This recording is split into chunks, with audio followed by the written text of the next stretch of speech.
Fala, meus queridos irmãos. Eu gostaria de compartilhar algo com você. Eu não sei se você sabe, mas a nossa vida é uma vida de substituição.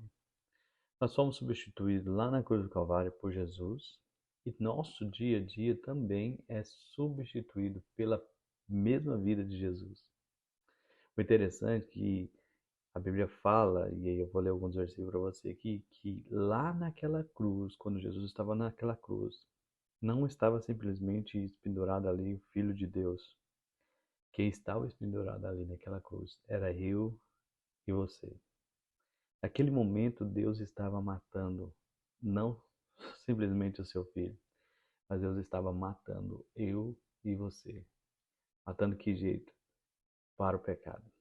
A Bíblia diz que quando Jesus morre na cruz do Calvário, ele nos coloca naquela cruz junto com Jesus. Nós éramos culpados e ele tinha que fazer alguma justiça.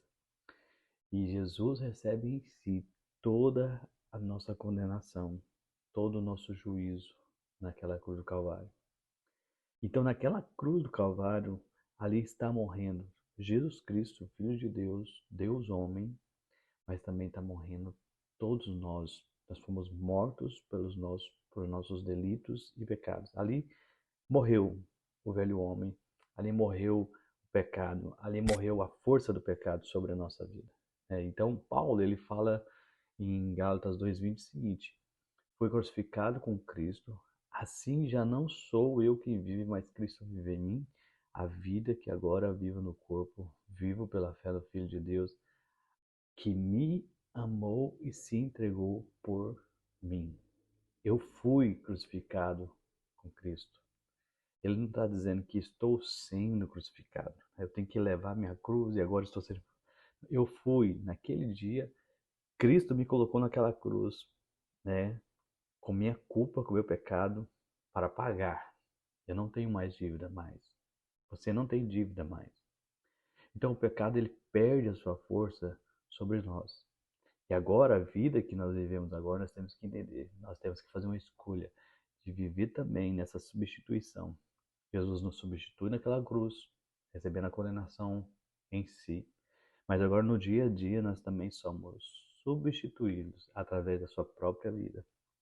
Isso é muito interessante, irmãos. A gente tem que entender que isso é o amor e a graça de Deus. E esse é o Evangelho, um evangelho de substituição. A Bíblia fala também lá em 1 João 4, 9 a 11, assim: Foi assim que Deus se manifestou o seu amor entre nós. Enviou seu unigênito Filho ao mundo para que pudéssemos viver por meio dele, para que nós pudéssemos viver por meio dele.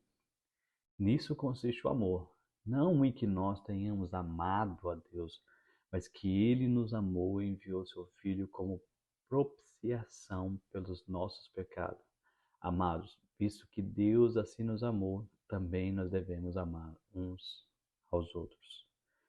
A Bíblia fala que Deus entrega Jesus para que nós podemos viver por meio dele. E uma hora eu também quero dizer para você o seguinte, que o maior desejo de Deus é que nós nos tornamos a imagem e semelhança de seu Filho. A Bíblia fala que nós estamos sendo transformados de glória em glória à imagem de Cristo. Isso é poderoso.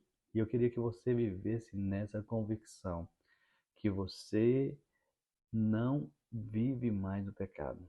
O pecado não tem força sobre você. É uma grande mentira de Satanás, falando que você agora ainda é escravo de pecado. Você não é escravo de pecado, você é livre. No Velho Testamento, quando se sacrificavam animais, ali havia um ato de cobrir o pecado do homem, e de tempo em tempo eles teriam que voltar ao templo, sacrificar mais animais e cobrir novamente o pecado. Só que a Bíblia fala que o João Batista, ele olha para Jesus quando Jesus está vindo e fala: Eis o Cordeiro que tira o pecado do mundo. O pecado foi tirado. E junto com o pecado foi tirado as maldições do pecado. O que nós devemos fazer é tomar posse e viver de acordo com aquilo que Deus nos colocou. Nessa posição de filho amado, nessa posição de livre, nessa posição de se parecer com Jesus e crer que hoje nós vivemos por meio dele e através dele. E temos também um amigo Espírito Santo que nos ajuda no nosso dia a dia a entender, a descobrir o que está no coração de Deus. Então eu convido a você a crer nessa verdade. Você já foi morto, você é um morto para o pecado e você ressuscitou com Cristo para uma novidade de vida que é maravilhosa. Deus abençoe.